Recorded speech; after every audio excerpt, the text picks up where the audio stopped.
ነገ ሚያዝያ 30 ከ72ቱ አርድእት አንዱ የሆነ እንዲሁም ደግሞ ከአራቱ ወንጌላውያን አንዱ የሆነ የቅዱስ ማርቆስ ወንጌልን የጻፈልን ወንጌሉንም ሲጽፍ ሊቀ ሐዋርያት ቅዱስ ጴጥሮስና ከአራቱ ቅዱሳን ኪሩቤል ከአርባዕቱ እንስሳ ገጸ አንበሳ ወይም ደግሞ በአንበሳ የተመሰለው ቅዱስ ኪሩቤል ወንጌሉን ሲጽፍ እየመጣ ይራዳው የነበረ ወንጌሉንም በመጥምቀ መለኮት በቅዱስ ዮሐንስ አዋጅና ስብከት በምድረ በዳ የሚጮህ ሰው ድምፅ ይህ ነው ብሎ የጀመረ በዚህም የተነሳ አንበሳ በዱር በጫካ ውስጥ በሚጮህ በሚያጋሳ ሰዓት እንስሳት ሁሉ እንደሚሸበሩት መጥምቀ መለኮት ቅዱስ ዮሐንስም እንዳንበሳ ከጫካ እያገሳ በመምጣቱ የሱ የጻፈው ወንጌል በአንበሳ የተመሰለለት ጥቅምት 30 ቀን ከአባቱ ከጌታችን ቅን አገልጋይ ከቅዱስ አርስጦቦሎስና ከእናቱ ደግሞ ከቅድስት ማርያም የተወለደ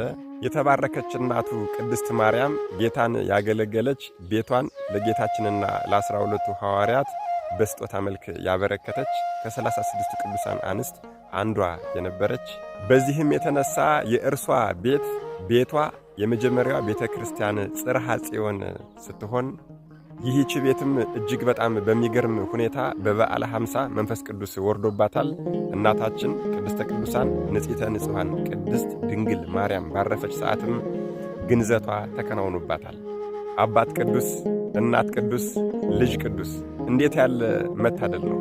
ወደ ቀደመ ነገራችን እንመለስና ይሄ ወንጌላዊ የመጀመሪያ ስሙ ዮሐንስ የሚባል ሲሆን ከ120 ቤተሰብ ማለትም ከ12ቱ ሐዋርያት ከ72ቱ አርድእትና ከ36ቱ ቅዱሳን አንስት በሙሉ በዕድሜ ትንሹ በዛ ዘመን ዕድሜው 20 ነበረ። እኛ በ20 ዓመታችን አይደለም በ30 ዓመታችን የቆምንበትን በማናውቅበት በዚህ ዘመን እሱ ግን በዚያ አስቸጋሪ ዘመን የክርስቶስን ወንጌል ይሰብክ ወንጌልን ደግሞ ይጽፍ ነበር። ለ3 ዓመታት በጌታ እግር ስር ተምሮ በበዓለ 50 መንፈስ ቅዱስ በወረደ ጊዜም ደግሞ እንደ ሌሎቹ ሐዋርያት መንፈስ ቅዱስን ተቀብሎ ከቅዱስ ጳውሎስ ከቅዱስ ጴጥሮስና ከአጎቱ ከቅዱስ በርናባስ ጋር ለሐዋርያዊ አገልግሎት እጅጉን ደክሟል። ይሄ ቅዱስ በተለይ የግብፅና የኢትዮጵያ ቅዱስ ቤተ ክርስቲያን አባት ነው። ክህነትን ያገኘነው ጵጵስናን ያገኘነው ከዚህ ቅዱስ ነው።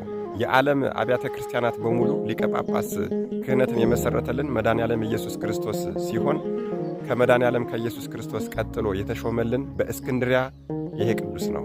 ይህ የመጀመሪያው ከጌታችን ቀጥሎ የእስክንድሪያው ሊቀ ጳጳስ የስሙ ትርጓሜ ታላቅ መዶሻ ማለት የሆነ ሌላኛው የስሙ ትርጓሜም ካህን ልዑክ ማለት የሆነ በወንጌል ስብከት ላይ እያለ በአረማውያን ተይዞ ከመጋቢት 17 ጀምሮ ከመጋቢት 17 ጀምሮ እስከ መጋቢት 30 ድረስ በበሬ ላይ በአንገቱ ገመድ አስገብተው በከተማይቱ ላይ ሲጎትቱት ከኖሩ በኋላ 16 ምዕራፍ ያለውን ወንጌሉን ሲጽፍ ቅዱስ ኪሩብ ገጸ አንበሳ በቀኙ ሊቀ ሐዋርያት ቅዱስ ጴጥሮስ ደግሞ በግራው እየተራዱት የጻፈልን ከጌታችን ቀጥሎ የመጀመሪያው የእስክንድሪያ ሊቀ ጳጳስ ሐዋርያ ወንጌላዊ ሰማዕት ቅዱስ ማርቆስ ዘአንበሳ ነገ ሚያዝያ 30 ሰማዕትነትን የተቀበለበት የዕረፍት በዓሉ ነው።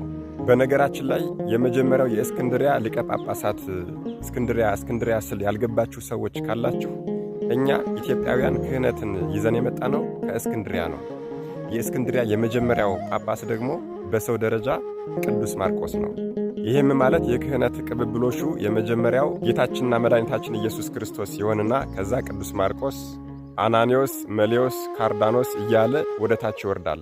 አሁን ለምሳሌ የኛ የኢትዮጵያ ኦርቶዶክስ ተዋሕዶ ፓትርያርኩ አባታችን ብፁዕ አቡነ ማትያስ በቅዱስ ማርቆስ ወንበር 123ኛው ሊቀ ጳጳስ ይሆናሉ ማለት ነው። የክህነት ምንጭ ከሆነው ከጌታችንና ከመድኃኒታችን ከኢየሱስ ክርስቶስ ጀምሮ አሁን እስካሉት ብፁዕ አባታችን እስከ አቡነ ማትያስ ድረስ ያለውን የጵጵስና ተዋረድ ስንቆጥር ከጌታችን ከአምላካችን ከኢየሱስ ክርስቶስ ቀጥሎ የተሾመው ይሄ ሐዋርያ ወንጌላዊ ሰማዕት ቅዱስ ማርቆስ ሆኖ እናገኘዋለን ማለት ነው። በዚህም የተነሳ የኢትዮጵያ ቅድስት ቤተ ክርስቲያናችን እስክንድሪያ እናቴ ቅዱስ ማርቆስ አባቴ ብላ ትቀበላለች፣ ታምናለች ማለት ነው። መድኃኔዓለም ኢየሱስ ክርስቶስ ከሐዋርያው ከሰማዕቱ ከወንጌላዊው ከቅዱስ ማርቆስ ዘአንበሳ ረድኤት፣ በረከት፣ ምልጃ፣ ፍቅር፣ ቃል ኪዳን አይለየን። አሜን። ይቆየን።